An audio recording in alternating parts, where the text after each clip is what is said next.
So for anyone tracking current events, and especially if you're focused on understanding the kind of issues that come up in exams like the UPSC, this recent ISRO PSLV C-61 mission failure is a really important event to understand. Absolutely. It happened just days ago, May 18th, actually. Right, and it was carrying the EOS-09 satellite. This was meant to be, well, India's all-weather eye in the sky. Exactly. For border security, disaster management, really critical stuff.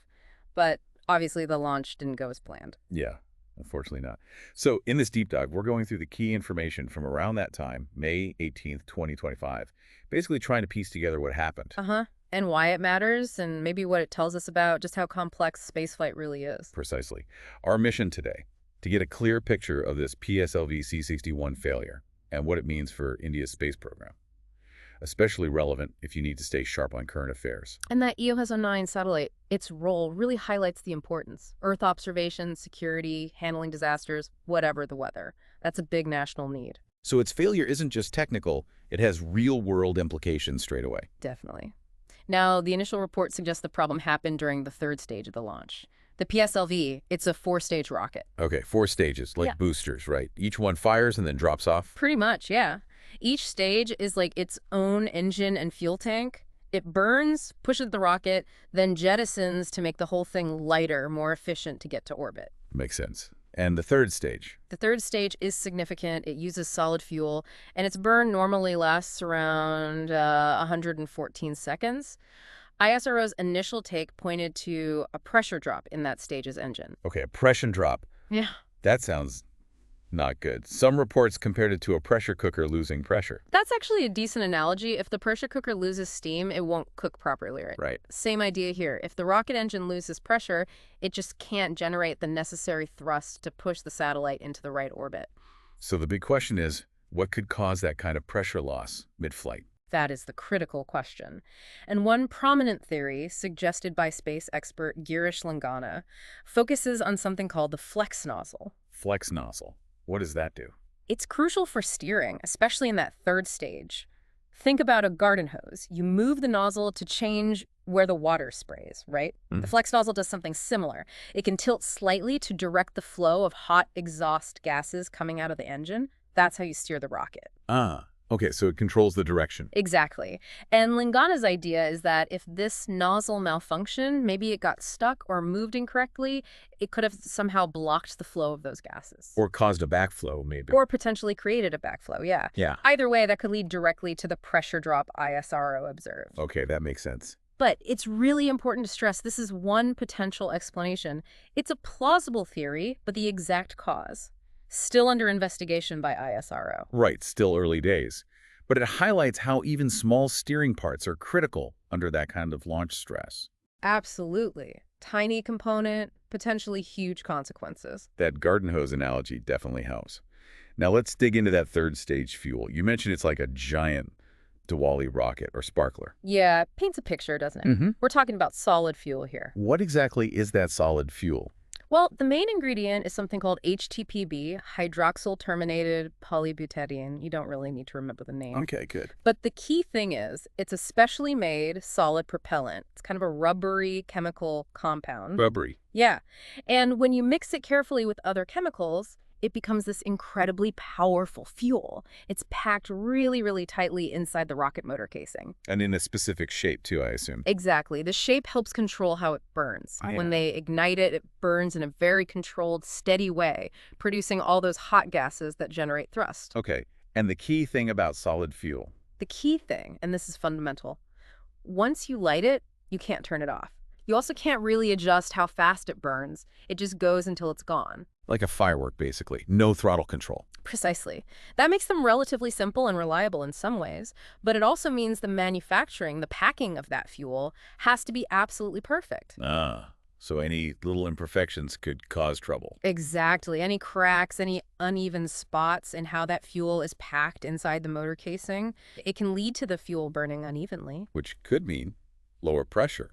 Or just not enough push? Both, potentially. Uneven burning can definitely result in lower pressure than expected or weaker overall thrust. So the challenge with solid fuel is its sort of all-or-nothing nature once lit.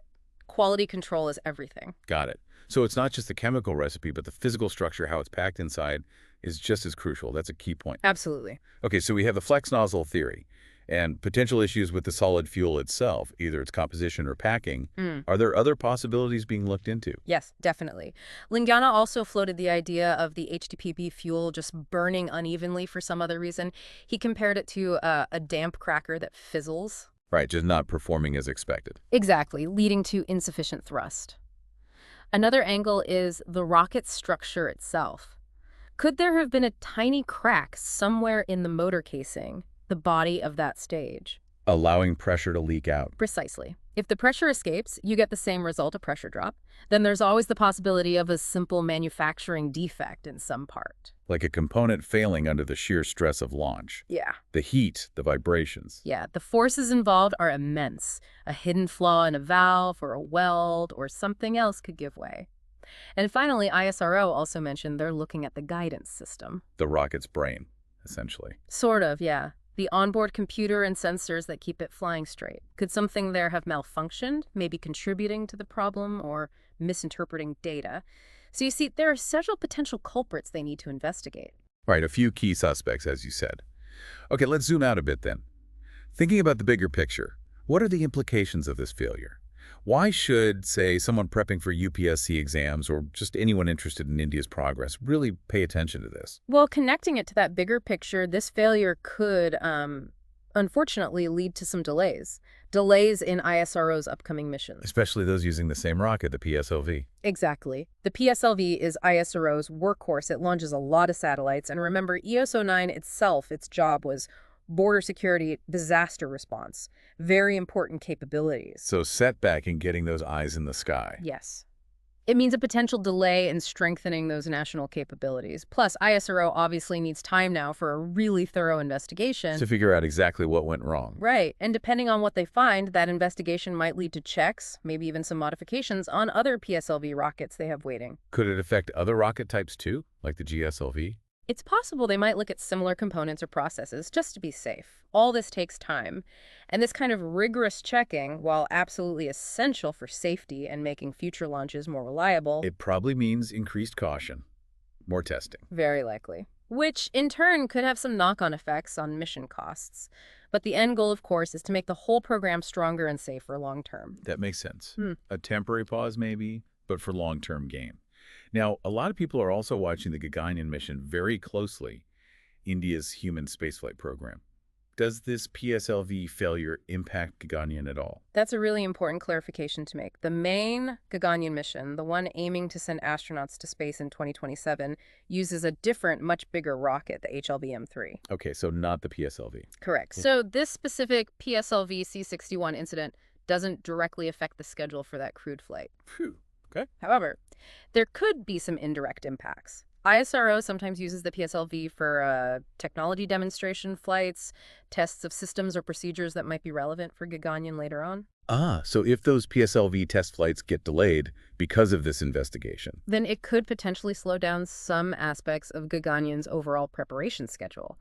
It's a possibility. okay, so an indirect link, maybe? Yeah. And also, you have to remember, for Gaganyaan, astronaut safety is absolutely paramount, like #1 priority above everything else. Of course. So while they already operate with extreme caution for Gaganyaan, an incident like this PSLV failure might just prompt them to be even more thorough, to double-check, even triple-check similar systems, even on the HLV-M3. Like the solid fuel motors, perhaps, since both rockets use them. Exactly. They might scrutinize the manufacturing, the testing, the quality control for those solid boosters on the HLV-M3 even more intensely now, just to be absolutely certain. So Gaganyaan's main timeline looks okay, but maybe some ripple effects on testing and definitely an even sharper focus on safety. That sums it up well, I think. Okay.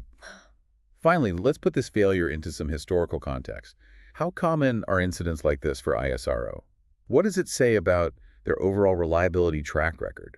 This is where it gets quite significant, actually. The rarity of this event is what stands out. This was only the third failure in 63 PSLV missions. 63.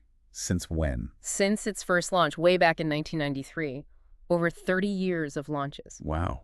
Only 3 failures in 63 missions. It's actually a very strong record, isn't it?